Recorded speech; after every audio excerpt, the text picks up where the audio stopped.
ఫోన్లో మరి board secretary గారితో ఆయన స్వయంగానే మాట్లాడి మరి నిర్దిష్టంగా ఈ నోటిఫికేషన్ ఎప్పటిలోగా క్లియర్ చేస్తాము అని చెప్పేసి అడిగి వారు కొన్ని విషయాలు చెప్పడం జరిగింది. దాంట్లో ప్రధానంగా ల్యాబ్ టెక్నీషియన్లకు సంబంధించింది ఫైనల్ లిస్టు, మెరిట్ లిస్టు ఈ నెలాఖరులోకి ఇస్తామని చెప్పేసి నిర్దిష్టంగా చెప్పారు.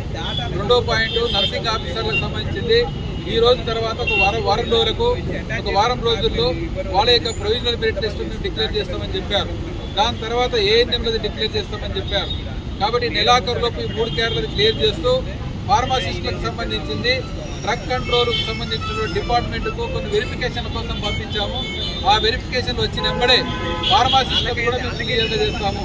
అంటే 4 నోటిఫికేషన్కు నెలాఖరు నాటికి ఓ కొలిక్కి తీసుకొని వచ్చి ఇస్తామని చెప్పేసి నిర్దిష్టంగా చిన్నారెడ్డి గారు ప్రభుత్వం తరఫున మాకు హామీ ఇచ్చారు. మేము ఇచ్చిన రిప్రజెంటేషన్ల పైన రాష్ట్ర అధికారులు కూడా పంపించారు. ఇది ఇప్పటికి 10 సార్లు తిరిగినా ఇదే మాట చెప్పినా ఈసారి నమ్ముతున్నాం. ఎందుకంటే ఎలక్షన్ కోడ్ వస్తుంది కాబట్టి ఆయన కూడా మాట్లాడుతూ ఎన్నికల కోడ్ వచ్చేలోపే మీకు ఇస్తామని చెప్పేసి అధికారులతో మాట్లాడి మాకు చెప్పాడు. కానీ ప్రభుత్వం విశ్వాసంతోనే ఈసారికి మేము వింటున్నాం. ఇంకా ఈ నెలాఖరులోపు మళ్ళీ మోసం చేస్తే ఆగస్టు 1వ తేదీ నుంచి రాష్ట్ర వ్యాప్తంగా పెద్ద ఎత్తున ఉద్యమం చేయాల్సి వస్తుందని చెప్పి సందర్భంగా ప్రభుత్వం దృష్టిలో పెట్టుకోవాలని చెప్పేసి కోరుతా ఉన్నాం. ఇదే విషయాన్ని మంత్రి గారికి, సెక్రటరీ గారికి కూడా మేము దృష్టికి తీసుకొని వస్తాము.